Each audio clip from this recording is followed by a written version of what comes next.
আসসালামু আলাইকুম viewers, welcome to ইমা স্নিপেটস। প্রতিদিনের মতো আজকেও নিয়ে আসলাম আমার ডেইলি ভিডিও। আজকে একটু আম্মুকে নিয়ে বাইরে গিয়েছিলাম, সেটার ভিডিও থাকছে রান্নাবান্নার ভিডিওর পাশাপাশি। So viewers, let's enjoy. Viewers, আজকের সকালে ব্রেকফাস্ট হিসেবে ছিল নুডলস।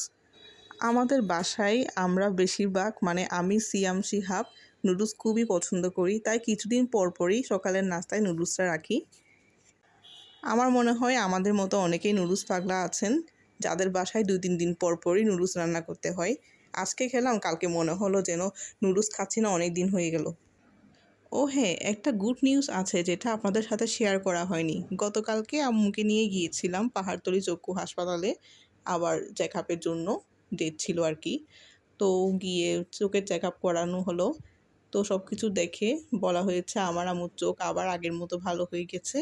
এখন থেকে সব কিছু ঠিকঠাক করতে পারবে, চোখে পানি দেওয়া শুরু করে সব কিছু করতে পারবে, আলহামদুলিল্লাহ। তো এটা শুনে আম্মু তো অনেক খুশি, আবার রান্না করতে পারবে, আবার মুখে পানি দিতে পারবে, নিজে নিজে ইচ্ছা মতো মাথায় পানি ঢালতে পারবে। এখন থেকে আর কোনো ধরনের রেস্ট্রিকশন থাকলো না। সো আম্মু আজকে থেকে রান্না বান্না শুরু করে দিয়েছে। পাবদা মাছ রান্না করেছে আজকে, বেশি করে রান্না করে কিছু ফ্রিজে রেখে দেবে আর কিছু আজকের জন্য থাকবে। আর আজকে যেহেতু মাছগুলো আমি রান্না করিনি, তাই মাছ রান্নাটা কেমন হলো সেটা আর আপনাদের সাথে শেয়ার করতে পারছি না, কারণ তখন আমি ওয়াশরুমে ঢুকে গিয়েছিলাম গোসল করার জন্য। এই মাছগুলো দেখতে যেমন লোভনীয় হয়েছিল, খেতেও ঠিক তেমনি মজা হয়েছিল।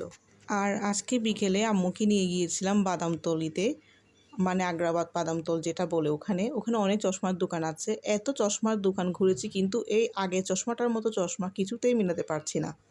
আসলে এই চশমাটা আমার আর আমার আম্মুর অনেক বেশি ফেভারিট ছিল, এটা অনেক সুন্দর ছিল আর অনেক বেশি মানানসই ছিল। দোকানদাররা এত চশমা বের করছে, কিন্তু কিছুতেই মেলানো যাচ্ছিল না। হয় ডিজাইনের সমস্যা, না হয় কালারের সমস্যা, কিছু না কিছু একটা প্রবলেম দেখা দিচ্ছে, কিছুতেই সেম চশমাটা পাওয়া যাচ্ছিল না। তো আমরা অনেকগুলো দোকান ঘুরেছি, ঘুরতে ঘুরতে শেষ পর্যন্ত একটা দোকানে ডিজাইন এবং কালার কিছুটা কাছাকাছি পাওয়া গিয়েছিল। ডিজাইনটা সেম, কালারটা কিছুটা কাছাকাছি ছিল, তবে একদম সেম কালারটা পাইনি। এই যে এটা হচ্ছে আমার আম্মুর আগের যে চশমা, এটার একটা পার্ট ভেঙে গিয়েছিল, ডান সাইড না সরি বাম সাইডের একটা পার্ট ভেঙে গিয়েছিল, যার কারণে এটা আর ইউজ করা যাচ্ছিল না। এতগুলো দোকান ঘুরলাম, এত চশমা দেখলাম, কিন্তু কিছুতেই মনটা ভরছিল না। ফাইনালি একটা দোকানে গেলাম, ওখানে কিছুটা মনের মতো একটা চশমা পেলাম। এই যে আপনাদের দেখিয়ে দিচ্ছি কোনটা আমরা নিয়েছি।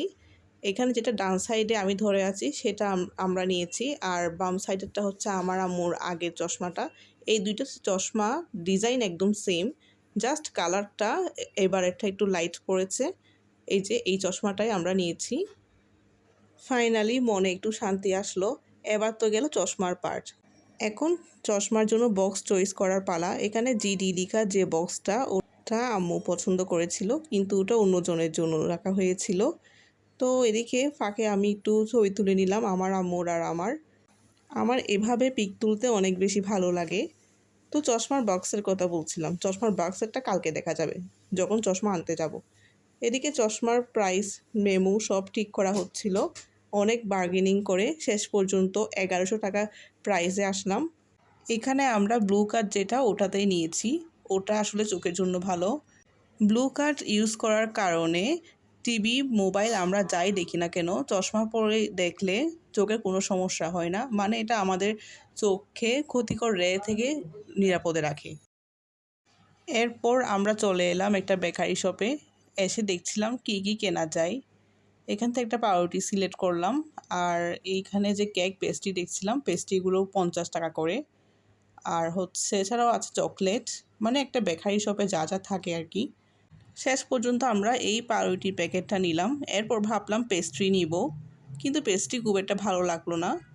এরপর ভাবলাম এদের মিষ্টি আইটেম কি আছে দেখি, কিন্তু এখানে মিষ্টি আইটেম খুব একটা ভালো লাগেনি। তাই ভাবলাম যাক, একটু গরম যখন লাগছে আইসক্রিম কিনে নিই। আমাদের বাসার সবাই আইসক্রিমের মধ্যে কোন আইসক্রিমটা খুব বেশি ভালোবাসি, কারণ অন্যান্য আইসক্রিমে বাদামের ব্যাপারটা থাকলেও বিস্কুটের যে লেয়ার থাকে এটা থাকে না, যেটা কোন আইসক্রিমে থাকে। এখানে 2 ধরনের কোন আইসক্রিম আছে, তো আমরা যেটা বড় সেটা সিলেক্ট করলাম। প্রাইস ছিল একটা 50 টাকা করে। তো আইসক্রিম আর হচ্ছে পাউরুটি নিয়ে বাসায় চলে আসলাম। আমরা যখন যেটা কিনি না কেন আমাদের উচিত একটু ডেটগুলো দেখে নেওয়া। অনেক সময় এক্সপায়ার্ড হয়ে যাওয়া পণ্য আমাদের হাতে ধরিয়ে দেয়। সো আমাদের সবসময় উচিত এক্সপায়ারি ডেটগুলো দেখে নেওয়া। তো বরাবরের মতো আমি এইগুলার একটু ছবি তুলে নিলাম। আর সিয়াম শিহাব যেহেতু এখন বাসায় নাই, তাই এদের 2টা ফ্রিজে রেখে দিচ্ছি। আর আমার আব্বু এই আইসক্রিমগুলো খায়ই না, তাই আব্বুর জন্য আর কিনিনি। এই যে এভাবে সোজা করে রাখছি যাতে বাঁকা হয়ে পড়ে না যায়, কারণ আমরা আস্তে আস্তে আইসক্রিমগুলো একটু নরম হয়ে আসছিল, তাই এভাবে দাঁড় করিয়ে রাখতে হচ্ছে যাতে সব কিছু ঠিকঠাক থাকে। আইসক্রিমগুলোকে ঠিকঠাকভাবে রেখে এখন যাই আমি আমার আইসক্রিমটা খেয়ে নিই। সো ভিউয়ার্স, ভিডিওটা কেমন লাগলো জানাবেন। যদি ভালো লেগে থাকে তাহলে প্লিজ লাইক আর শেয়ার করে দিবেন। আল্লাহ হাফেজ।